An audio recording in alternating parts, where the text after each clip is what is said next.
Cultura FM apresenta Nas Cordas do Choro. Produção e apresentação, Paulo Córdova. Com vocês, Papo com os Chorões.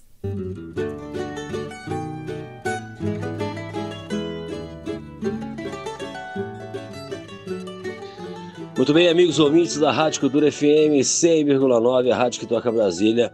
Hoje um programa super especial, uma homenagem a um dos patriarcas, a um dos fundadores do Clube do Choro de Brasília, ele que é reverenciado por todos os chorões de Brasília, o grande mestre Francisco de Assis, o Six.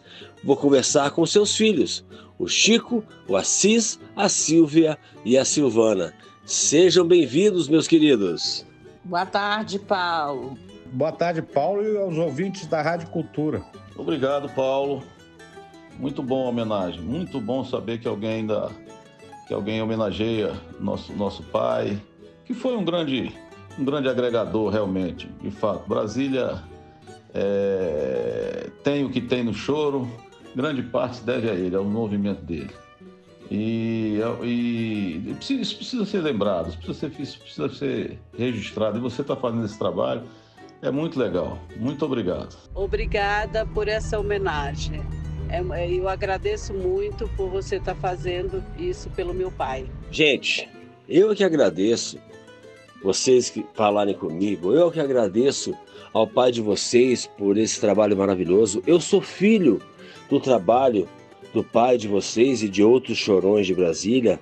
Eu quero dizer que o Six, ele não é esquecido não. Ele está sempre na memória, no imaginário da galera do choro de Brasília, com certeza, porque ele virou uma lenda, né? Ele virou uma lenda. Os encontros e as festas que ele fazia com o pessoal do choro tornaram-no uma lenda do choro. Queria saber, para começar, a mudança quando vocês vieram para Brasília e a primeira lembrança que vocês têm de criança com seu pai tocando cavaquinho, fazendo rodas e festas. Eu lembro na 308 Sul, quando a gente morava lá na 308, ele tocando assim, uma reunião que estava o Jacó do Bandolim, Valdir Azevedo, mais ou menos vem a minha lembrança. Eu já tenho uma lembrança de quando a gente morava na 308, o nosso primeiro local aqui em Brasília que a gente morou, ele reunindo várias pessoas, vários chorões, a Vena de Castro, algumas pessoas assim. Ô Paulo, é o seguinte, nós chegamos aqui em Brasília em 1964 e meu pai veio para cá do Rio de Janeiro como funcionário do Banco do Brasil e começou com esse negócio de choro, frequentava ali Beirute, eram poucos bares, né? Eram poucos bares naquela época. A gente morava na 308 Sul. E desde sempre, desde pequeno, tinha esses encontros, esses saraus, pequenos saraus, com os músicos ainda que chegavam, que existiam em Brasília, eram pouquíssimos. E ele mesmo assim conseguia regimentar e trazer e fazer. E depois aí, já um tempo depois, não me lembro aí, mais ou menos, tinha uns 7, 8 anos, começaram a chegar pessoas assim, famosas que eu digo, eram pessoas que tinham disco. Por exemplo, o Jacó do Bandolim, uns caras que apareceram lá em casa, assim, que me impressionaram, porque esses caras tinham discos, então era um negócio bacana, mas o que ele sempre fez foi conseguir arregimentar músicos. Brotava músico, não sei de onde, de Brasília. Esse era o grande barato dele. A primeira lembrança que eu tenho do meu pai tocando cavaquinho e numa reunião de chorões foi no Rio de Janeiro, onde morávamos, na Urca, que eu vi alguns chorões locais e aquilo, logo na minha infância, me marcou, que era uma presença muito agradável e um som muito agradável de se ouvir. Já em Brasília, a primeira lembrança que eu tenho de uma reunião de chorões foi na casa de Raimundo de Brito, onde eu conheci o próprio Raimundo de Brito, muito criança ainda, claro, né? A Odete, o Avena de Castro e outras pessoas, outros chorões que não me lembro. Mas que foi muito bacana eu escutar aquilo tudo. Só lembrança boa, né? Mas uma dúvida. O pai de vocês, ele nasceu no Maranhão. É verdade, é isso? Sim, nasceu no Maranhão, São Luís. E como foi concursado do Banco do Brasil, foi transferido para o Rio de Janeiro. E de lá, do Rio de Janeiro, veio para Brasília, para ser consultor jurídico no Ministério da Agricultura. Sim, Paulo, nasceu no Maranhão, tem uma história de vida, de luta muito interessante também, porque foi arrimo de família, entrou no Banco do Brasil ainda menor de idade, porque por ser arrimo de família, trabalhou no Banco do Brasil no Maranhão, pelo Banco do Brasil foi para o Rio de Janeiro, e do Rio de Janeiro veio para Brasília, e aposentou-se do Banco do Brasil aqui em Brasília. E passou muito tempo fora do Banco do Brasil também, requisitado pelo governo federal, foi consultor jurídico de vários ministérios e tudo, mas se aposentou como funcionário do Banco do Brasil. Mas teve uma vida dura, perdeu o pai aos 14 anos de idade, tinha uma vida confortável, esse conforto todo acabou, ele teve que assumir a família. Isso também é muito marcante na vida dele. Paulo, assim, a lembrança que eu tenho mesmo do velho Assírio, meu pai, do Six, desse negócio de como agregador e a generosidade dele com os outros. Ele tinha uma característica que uma vez eu falei até para ele, que ele ficou impressionado. Ele parecia um super-herói, porque ele tinha dupla identidade.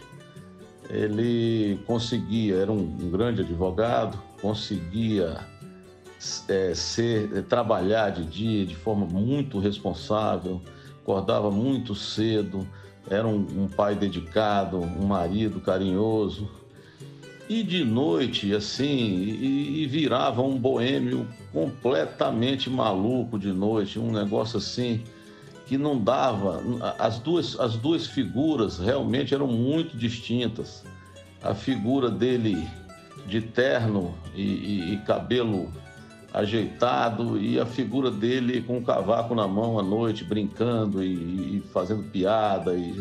Então, realmente era um super-herói, tinha dupla identidade. E isso era muito interessante. Eu não conheço ninguém que tenha conseguido viver assim durante muito tempo. Um boêmio mesmo, na essência, mas com família, com casa, com filho, com mulher, com responsabilidade. O negócio é extraordinário mesmo. Essa para mim, a marca dele é isso daí. É isso mesmo. É difícil ter uma figura igual o papai.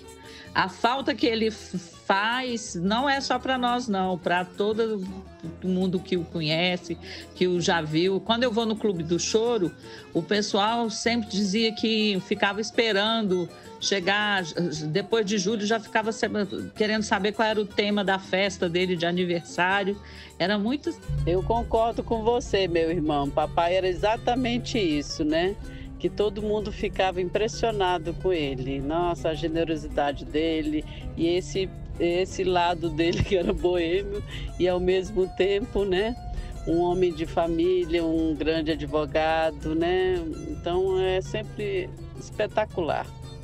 Concordo plenamente. Esse era o nosso pai, o nosso super-herói. Paulo, no início dos seus programas, você sempre fala que a divulgação do choro é necessária.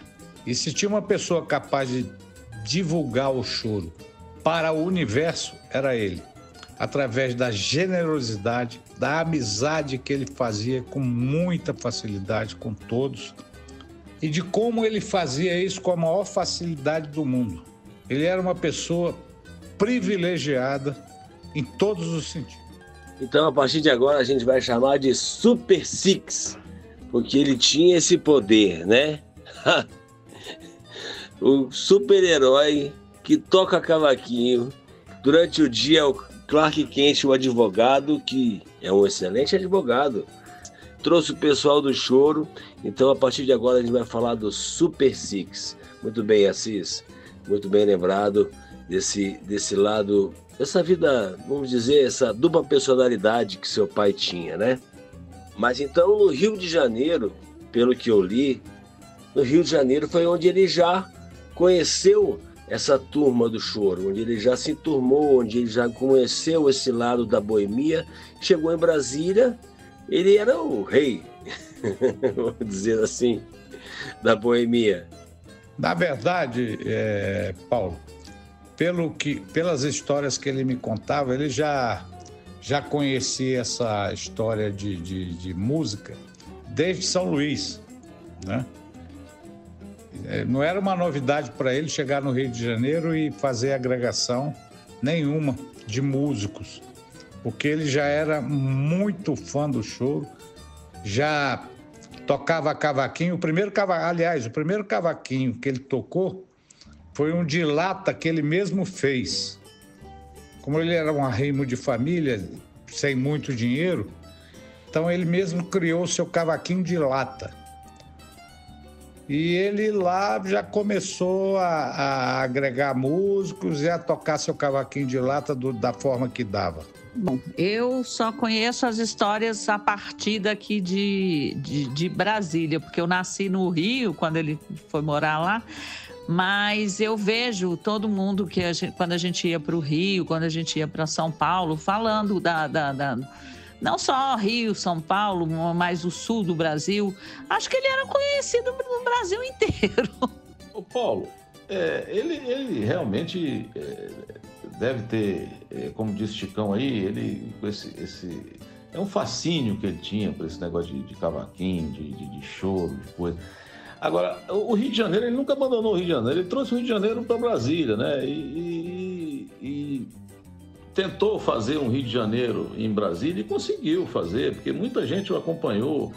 Ele tinha essa generosidade que depois se transformou num mecenato, entendeu? Ele realmente ele cuidou de muitos músicos, né? Ele cuidou da vida de muitos músicos. Foi um mecenato, né? Ele investiu muito nisso, ele gostava disso, ele fazia isso com prazer. E o Rio de Janeiro ainda tem, né, uma quantidade boa de músicos, tanto que as festas dele aqui lá em Brasília eram frequentadas por muitos músicos do Rio de Janeiro, do Brasil todo, mas do Rio de Janeiro a maior parte. Então, na realidade, ele nunca largou do Rio de Janeiro, eu acho. Ele trouxe o Rio de Janeiro para Brasília. E se transformou no mecenas. Isso aí realmente... não há dúvida sobre isso. Quando ele foi um advogado muito bem sucedido e gastou muito dinheiro nesse mecenato, mas com muito prazer, sempre agregando e sem cobrança. Como o Chico falou, é isso mesmo, seu pai já era responsável, o pai de vocês já era responsável pela divulgação do choro de Brasília, do Brasil, do mundo, do Rio de Janeiro, do universo e toda a galáxia. Ele já era um divulgador, como falou depois o Assis, essa questão do mecenas mesmo, pode vir, vou trazer, paga o cachê, vamos fazer um show aqui, realmente uma coisa fantástica, porque ele é citado desde as primeiras rodas na casa do professor Raimundo Brito, depois das rodas da professora Odete, que foi no momento em que foi fundada a ata do Clube do Choro. E aí o pessoal recebeu do GDF aquele antigo vestiário que se tornou o Clube do Choro. Perfeitamente, Paulo. Foi exatamente isso. E um dos redatores desse estatuto foi ele. Muito incentivado pelo Pernambuco do Pandeiro. Disso eu me lembro. A Odete também tem que ser muito lembrado. O Raimundo de Brito tem que ser muito lembrado. O Avena de Castro tem que ser muito lembrado. E uma pessoa que a gente não pode esquecer, se você não o conheceu, o Bide da Flauta. Também participou disso. Gostaria de falar também, Paulo, num segundo momento, sobre o Lício e o Américo, que também contribuíram muito, logo após isso, alguns anos depois, para que o Clube do Choro tivesse um pouco mais vamos dizer assim, de estrutura. Claro, financiada pelo Velho Assis ainda, mas eles conseguiram dar um pouquinho de estrutura. Claro, com certeza. Já tenho um especial, está lá no meu canal do YouTube, feito com a nossa grande matriarca, Odete Ernest Dias, e outro especial também com o nosso querido ex-presidente do Clube do Choro, Antônio Lício, grande flautista, que passou o bastão, foi ele que passou o bastão da presidência do Clube do Choro para o Six, não foi isso? Mas, segundo nosso querido mestre Antônio Lício, na década de 80, teve um pequeno problema com a questão de um esgoto, né, que arrebentou lá dentro do Clube do Choro, e o GDF, que era responsável por aquele estabelecimento, não queria arrumar, enfim. E nesse momento foi o momento que seu pai colocou todos debaixo da sua asa, um momento muito importante, né? Sei lá quantos anos foram, sei lá, 5, 6, 6, uma década, que seu pai abraçou e concentrou esses chorões, manteve reunidos os chorões de Brasília. É verdade, Paulo. Foi uma regurgitação do esgoto. Isso comprometeu muito o clube. Mas depois foi colocado tranquilamente em ordem. Alguns que foram convocados de fora de Brasília foram acolhidos por ele na própria casa. Então não houve prejuízo para nenhum dos chorões. E ele, como sempre, com a generosidade enorme que ele tinha, ficou responsável por todos. Foi de forma tranquila. As rodas de choro ficaram sendo feitas em casa, lá na minha casa, na casa dele. Muitos desses chorões moraram com a gente lá em casa, que o papai trouxe do Rio, de São Paulo. Poiares veio de São Paulo, não é isso? Pois é isso aí, Chicão, que eu quero retomar aqui para a gente pegar a linha do tempo. Vamos pensar aqui. As rodas de choro começaram na casa do apartamento do professor Raimundo Brito. Foram para a casa da professora Odete. De lá da professora Odete, ganharam a sede, onde fizeram uma inauguração e receberam do GDF, né, a sede do Clube do Choro. Porém, teve esse problema aí com o esgoto, depois de um tempo de inaugurado. E nesse momento foi quando o Six abraçou a causa mesmo do Choro de Brasília e manteve ali como se fosse, vamos dizer assim, um mecenas, como falou o próprio Assis mesmo, que daqui fazer as festas e bancar as festas e trazer os músicos, porque os relatos que eu ouço é que ele trazia, mandava passagem para os músicos virem de fora, do Brasil inteiro, como disse a sua irmã, né? O Brasil inteiro conhece o Six, ama o Six. Tem até um disco do Rossini que está acontecendo, que vai rolar aqui no programa, que chama-se Um Alô para o Six. Cara, é muito famoso o Six. Mas aí, vocês saíram do apartamento na 308 e foram para uma casa. É isso mesmo? Paulo, o Clube do Choro de Brasília, sob a presidência do Six, ele era um local de encontro de chorões. Só isso. Ele era um local, era um local que substituía os bares e tudo, e era dedicado ao choro.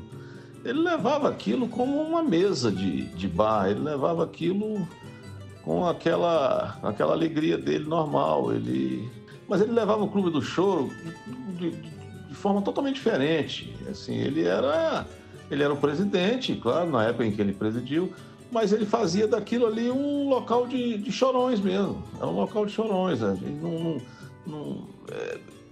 não tinha aquilo só dava prejuízo em termos financeiros, né? Mas em termos culturais era altamente lucrativo. Mas ele bancava aquilo e fazia. E quando teve problema, ele só trocou de lugar. O Clube do Choro passou a fazer em casa, passou a fazer nos bares. Então, aí depois o Clube do Choro mudou, se profissionalizou, o que é muito bom também, não é ruim. Mas não foi assim na época dele. Sim, claro, Assis, né? Um outro momento, com certeza. Eu acho que é assim que funciona, né? Primeiro vem acende ali faz o foguinho, bota ali um gravetinho, daqui a pouco vem o outro, vem outro. Só que A gente está lembrando aqui de quem começou essa fogueira, né? De quem fomentou essa música maravilhosa na cidade. Na verdade, o que eu tento fazer aqui é a memória do choro brasiliense. Nós fomos para uma casa na 708 Norte, onde ele ficava mais à vontade para convocar a musicalidade e fazer o que tinha que fazer para garantir a musicalidade dele, né? Porque ele abandonava tudo, menos a música, o choro. E essa residência lá, nessa residência, compareceram Jacó do Bandolim, que era uma coisa fantástica tocando aquele bandolim. Eu ficava impressionado com aquela sonoridade maravilhosa que ele tirava. Valdir Azevedo, Jonas, que eu conheci lá, e depois, quando ele conviveu com meu pai lá aqui em Brasília, eu tirei muita coisa dele para o meu próprio cavaquinho, para o meu próprio proveito. E alguns que eu não me... Pernambuco do Pandeiro. Pernambuco do Pandeiro. Bide da flauta. Mas aí você lembra mais ou menos, Chico, qual era o ano que vocês foram para essa casa? Porque segundo o Lício, por volta de 1986, 85, por aí, foi quando quebrou o cano lá no Clube do Choro, lá na sede que era do vestiário. Antes de quebrar o cano, seu pai já fazia essas reuniões fora de lá, ou foi só quando quebrou o cano lá que seu pai começou a juntar a galera fora de lá? Ai, graças a Deus, tomara, Silvia, porque eu mesmo sei, né, de Silvério Pontes e Zé da Velha, Turíbio Santos, Rafael Rabelo, enfim, grandes chorões de toda a galáxia. Só faltou mesmo o Pixinguinha vir pra cá, pelo que eu tô entendendo, só quem não veio foi o Pixinguinha. Através do BID. Assim, a casa, eu não lembro exatamente quando a gente mudou para casa, mas o Jacó, por exemplo, o Jacó morreu em 69, né? Então o Jacó ele tocou no apartamento.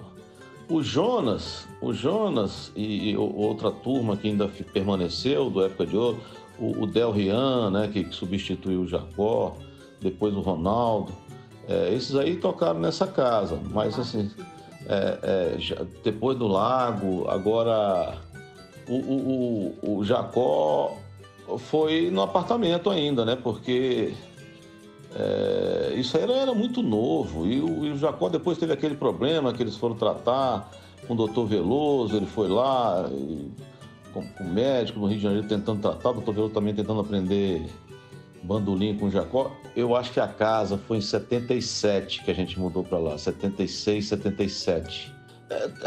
Que é complicado, né? Tocou em tudo quanto é casa, né? Tocou no apartamento, tocou na casa da 708, tocou no Lago Sul.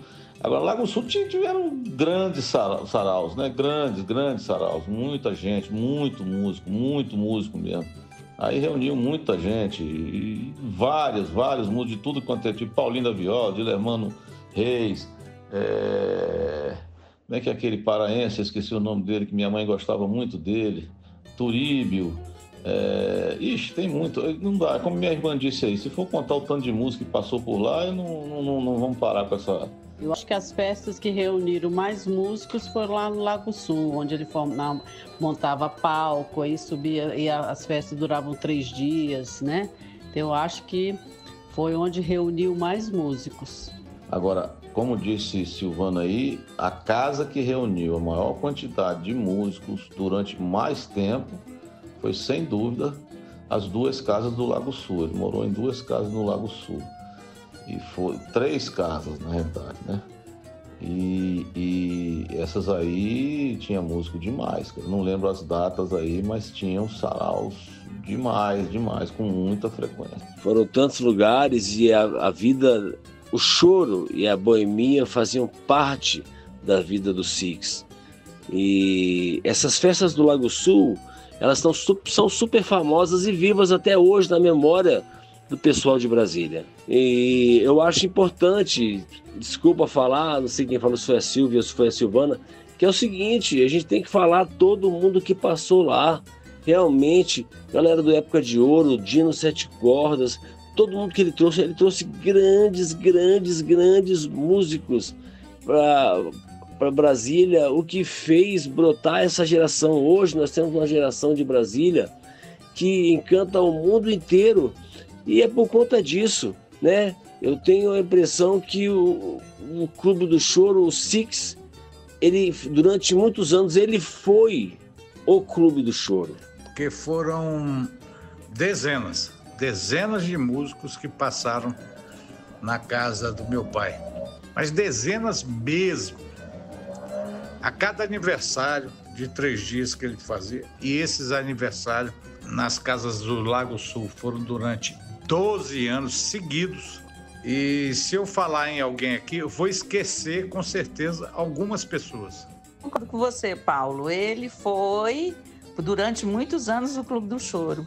E o amor da vida dele era esse chorinho. E ele fez de Brasília, ele teve um pezinho lá e fez de Brasília a capital de choro.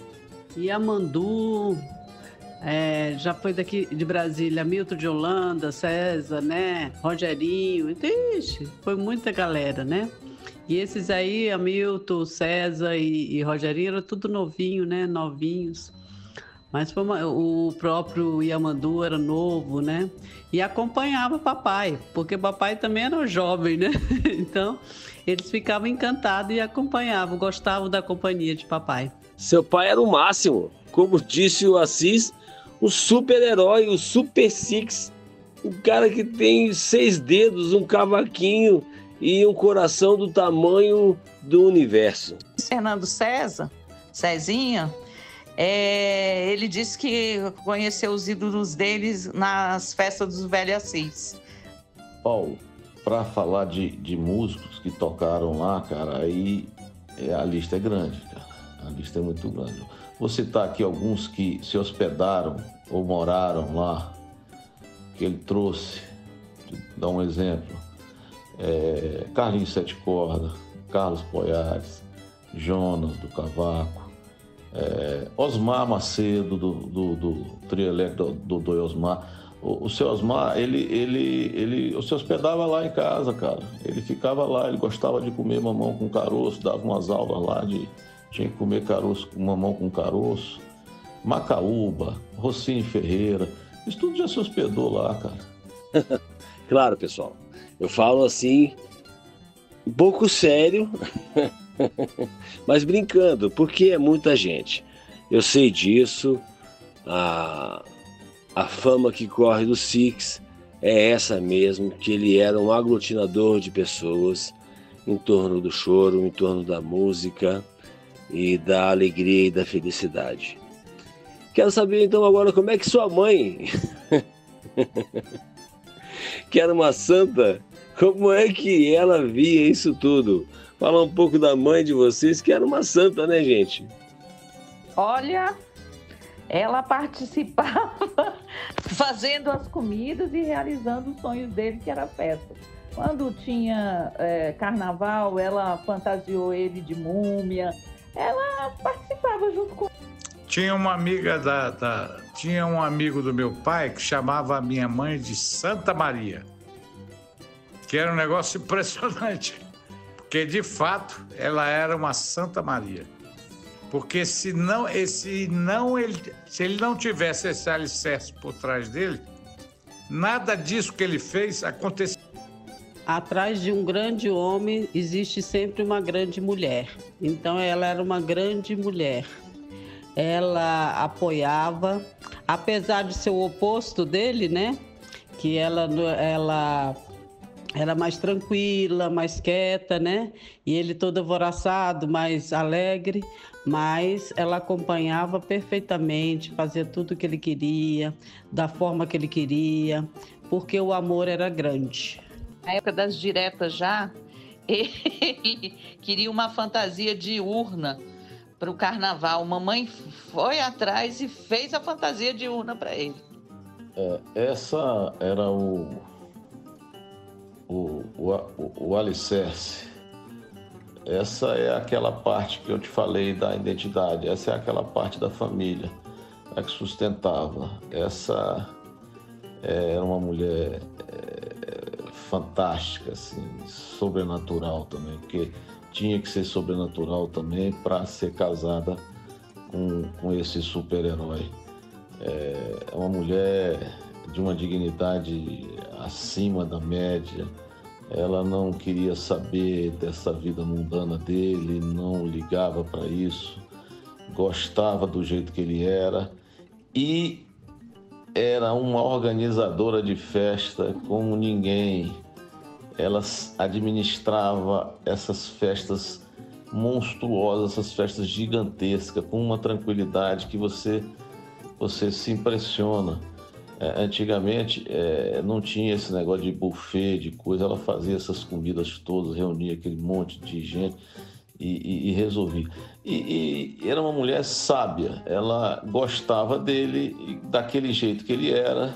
Agora uma mulher, não era santa não, uma mulher inteligente, uma mulher digna, né? Linda, espetáculo. Claro, hoje em dia sua mãe seria chamada, vamos dizer pela linguagem, de promoter, de produtora de festas, né? Porque você diz que ela fazia como ninguém, recebia o pessoal e nunca vi alguém falar um A das festas, pelo contrário, só fala bem, as festas que não acabavam, o palco ficava montado e as pessoas iam ligando, chegavam e tocavam, e aquela quantidade extraordinária de músicos maravilhosos, estrelas de primeira grandeza da música brasileira, da música instrumental brasileira, no caso, Choro. Mas conta aqui no livro, que eu usei para ler, para me basear, que é A Velha Guarda do Choro no Planalto Central, que o seu pai, então, ele foi o presidente oficial do Clube do Choro de 84 a 93, quando ele assumiu o Clube do Choro o afastamento do mestre Antônio Lício. Enfim, Paulo, era exatamente isso que você acabou de falar. Ela os tratava como se fossem reis. Na minha casa, na casa do meu pai e da minha mãe, nunca houve um tratamento desigual para ninguém. Todos foram tratados igualmente. Meu pai sempre dizia uma frase muito interessante, aliás, duas frases interessantes. Nunca leve a sério uma pessoa que se leva muito a sério, porque ela tem algo a esconder. E também, nunca diga não para quem precisa de você. E também até esqueci de outra, que ele falava muito interessante. As pessoas que se acham importantes fazem exatamente o número 1 e o número 2 igual a todo mundo. Dizem as histórias que ele e o Dr. Veloso bateram na porta do Jacó do Bandolim, se apresentaram como médicos, e lá o Dr. Veloso deu uma injeção no Jacó do Bandolim, o Jacó do Bandolim levantou da cama e fez uma roda de choro no outro dia, e depois veio passar um tempo aqui em Brasília, como vocês citaram, ficou na casa do pai de vocês, ou na casa do Dr. Veloso. Não sei te dizer, mas diz a lenda que sim. Procede, Paulo, essa história procede. Dr. Veloso e o velho Assis foram à casa do Jacó, que ele estava muito adoecido e comprometido com alguma coisa que ele não sabia o que era. Dr. Veloso levou uma injeção de proteína para ele, ou seja, um placebo. E ele se levantou e foi tocar choro, numa roda de choro. E veio aqui em Brasília passar um tempo. A história é pura verdade. Ô Paulo, se você for aí no YouTube e ouvir a gravação do Jacó do Bandolim, do Bola Preta, e ele vai passando imagens, essa música, vão passando imagens do Jacó. Uma dessas imagens está o Jacó do Bandolim em pé de bermuda e o Six, o velho Assis, sentado de camisa assim, social com gravata, sem o terno. Eu imagino que tenha sido nessa visita que ele tenha feito isso daí. Mas a história procede, sim. Inclusive numa peça que teve em Brasília sobre o choro, ele contou essa história.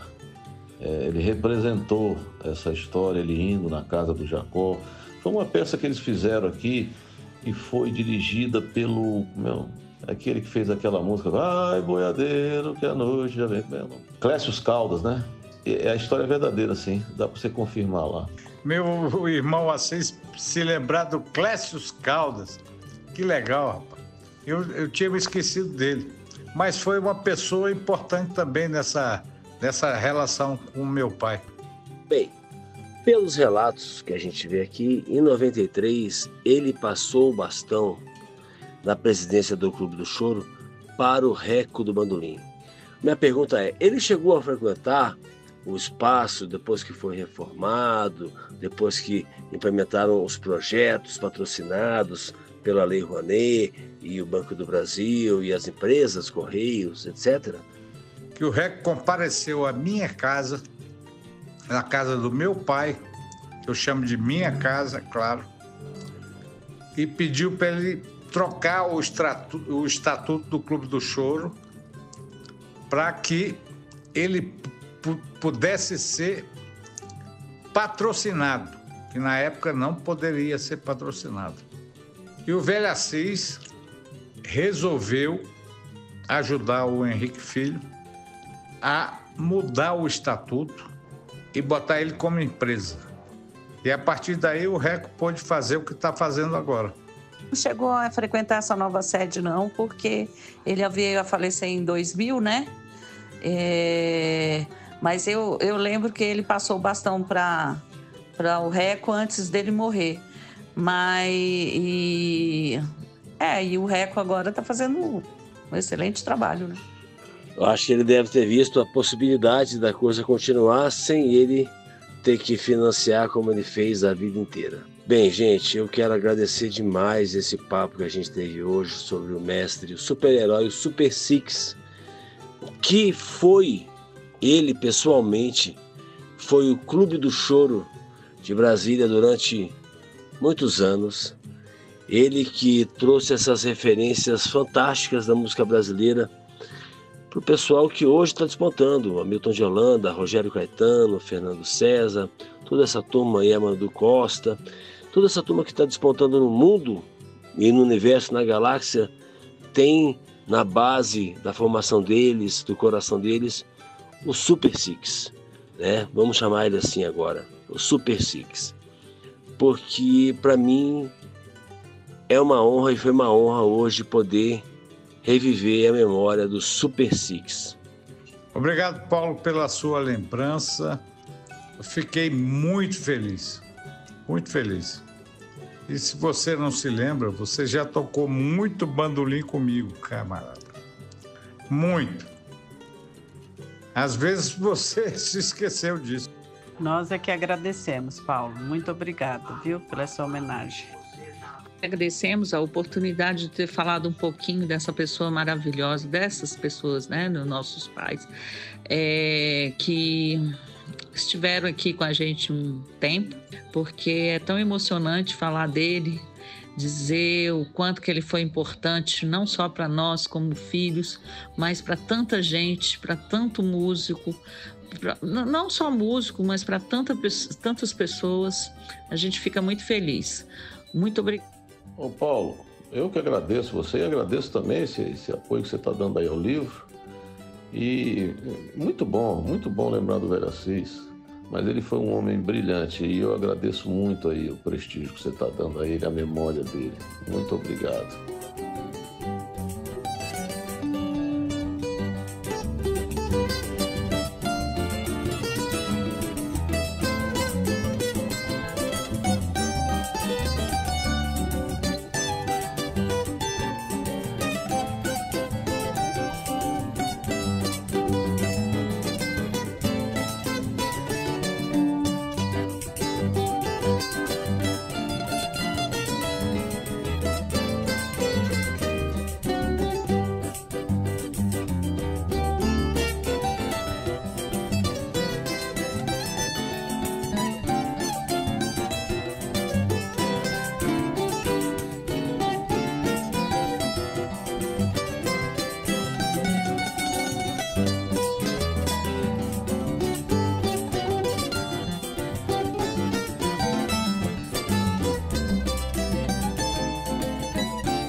a Cultura FM apresentou Nas Cordas do Choro.